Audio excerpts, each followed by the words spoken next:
পৰক মাৰিবে পতি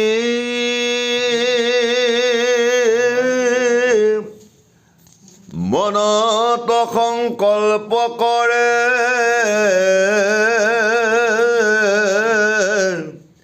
দম্ভ বা মৎসৰয়াতি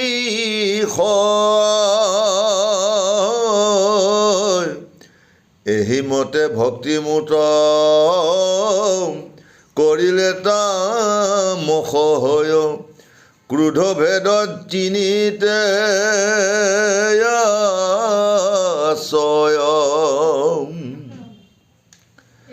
বিষয়ত কৰি আশা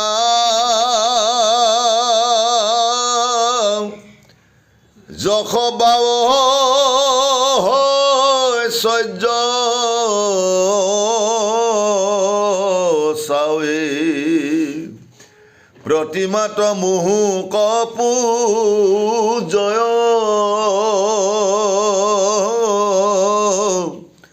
তিনিও প্ৰকাৰ ইটো ৰাজস ভকতি মাত্ৰ তজু আগে কহিলো নিশ্চয়। এতিয়া আজি কপিল বাবাই মাকক কৈ আছে হে মা ভক্তি তিনি প্ৰকাৰ বহু প্ৰকাৰ আছিলে কিন্তু তাৰ পৰা আনি তিনি প্ৰকাৰ থৈ দিলে। তিনি প্ৰকাৰ ভক্তিটো কি সত ৰজ তম। যিজন ভকতে হিংসা আৰু অহংকাৰ কৰা ভকতিক কৈ আছে ৰাজসিক ভকতি। আৰু ঐশ্বৰ্য ধন সম্পত্তি বিচাৰিবলৈ যদি মই ভক্তি কৰিছোঁ তাক কৈছে তামসিক ভক্তি। আৰু একো নিবিচাৰাকৈ প্ৰভু ভগৱন্তৰ দৰ্শন চৰণ সেৱা পোৱা ভক্তিটোকে কৈছে সাত্বিক ভকতি। এই তিনিটা ভকতি। আৰু এই তিনিটা ভকতি পোৱা যদি আমি পাৰ হৈ যাব পাৰোঁ নিৰ্গুণ ভকতি। নিৰ্গুণ ভকতি কি লাগে? খালি ঈশ্বৰ সেৱা, প্ৰভু ভগৱন্তৰ দৰ্শন, প্ৰভু ভগৱন্তৰ পাৱধূলি, প্ৰভু ভগৱন্তৰ চৰণামৃত গ্ৰহণ কৰাই হ'ল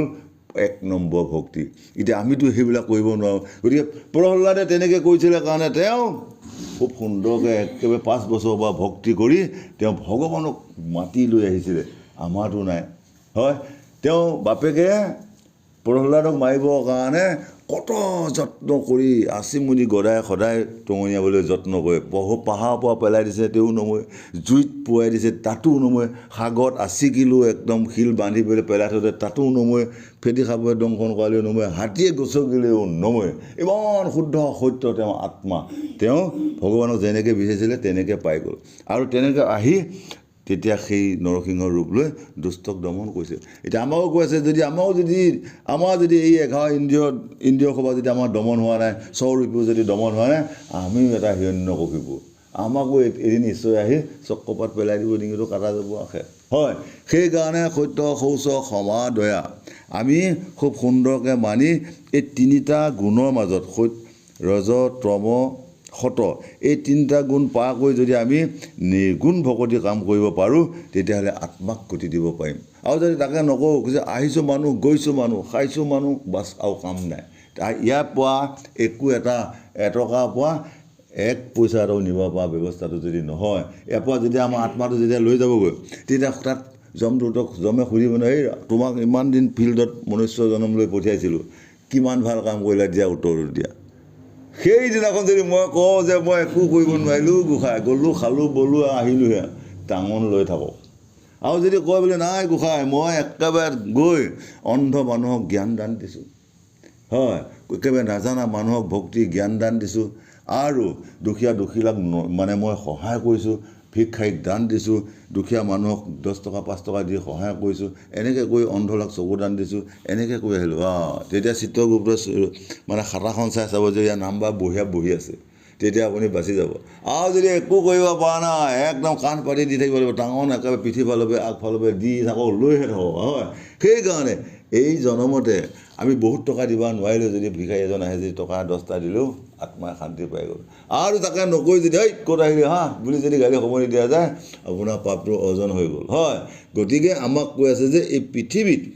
4 মুঠি জীৱৰ ভিতৰত গজন ভৱন উৱন বুৱন, এই 4 মুঠি জীৱৰ ভিতৰত মানৱকে শ্ৰেষ্ঠ কৰি থৈ দিছে। যদি মানৱে যদি বাকী 3 মুঠি জীৱক যদি দয়া ক্ষমা নকৰে এই 3 মুঠি জীৱ উদ্ধাৰ নাই হয়। গছডালে মাত নিদিয়ে, আমি এই দিয়া গেছটো সিহঁতে বঢ়িয়াকৈ লৈ আছে, সাপ বেংবিলাকো তেনেকৈ লৈ আছে পৰস্পৰক লৈ চলি আছোঁ যদি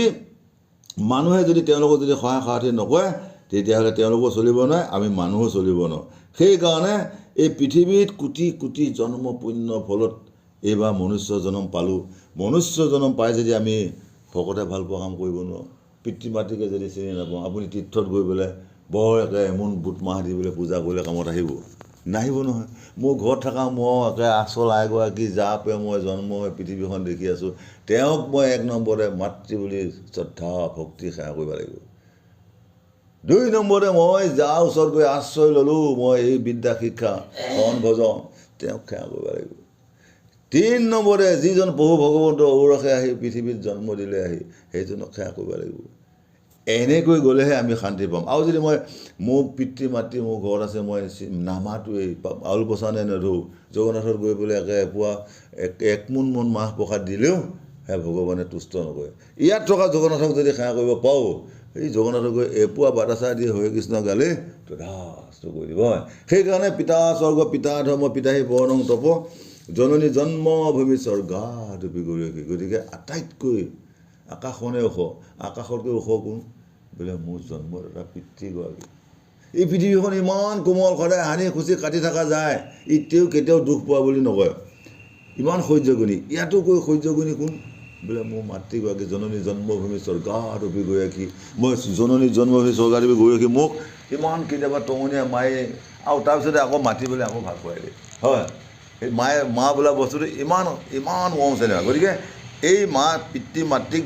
যদি আমি অপমান কৰোঁ অশ্ৰদ্ধা কৰোঁ তেতিয়াহ'লে আমাৰ জনমে জনমে কেতিয়াও আমাৰ গতি নাই বুলি আজি বঢ়িয়াকৈ বুজাই আছে কৃষ্ণ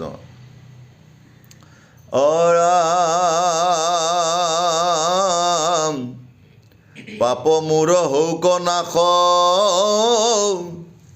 ভগৱন্ত হৌক প্ৰীতি নুহি অৱশ্যকে বিধি মানি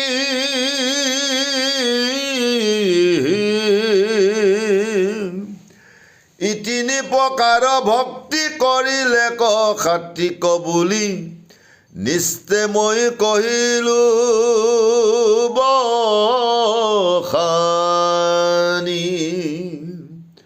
অৰাম প্ৰতিমা পূজয় আৰু ভেদভাৱ দৰিখন তিনিটো সমান ইয়াক কয় উত্তম মধ্যম কমে তামসাদি ভক্তি মাজে তিনি তিনি মতে ভেদ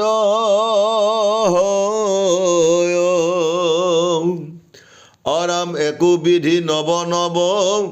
প্ৰকাৰে হৈ আছে ভেদ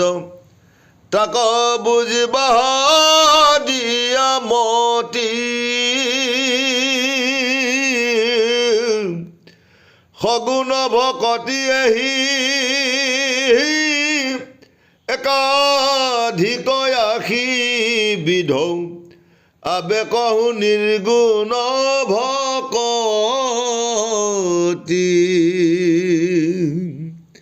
আৰাম শুনি সভা সদ তৃতীয় স্কন্ধৰ পদ বুজি ভক্তিৰ নিৰ্ণয় সগুণ ভকতি যত কৰি তাংক পৰিহাৰ নিৰ্গুণক কৰি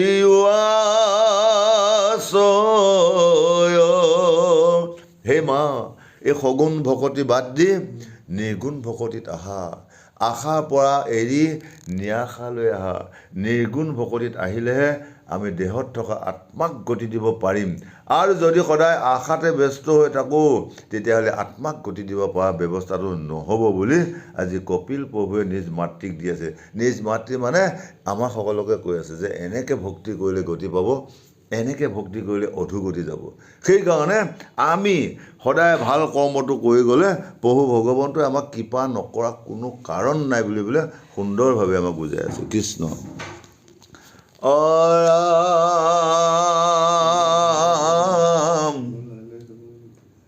শুনিওক সভাসদ তৃতীয় স্কন্ধৰ পদ বুজিওক ভক্তিৰ নিৰ্ণয় সগুণ ভকতি যতৌ কৰি তাংক পৰিহাৰ নিৰ্গুণক কৰি আশ্ৰয় অৰামে দেখা কেন কৃপা কৰি আপুনি কহন্ত হৰি ভকতিক কৰি নানা ভাগ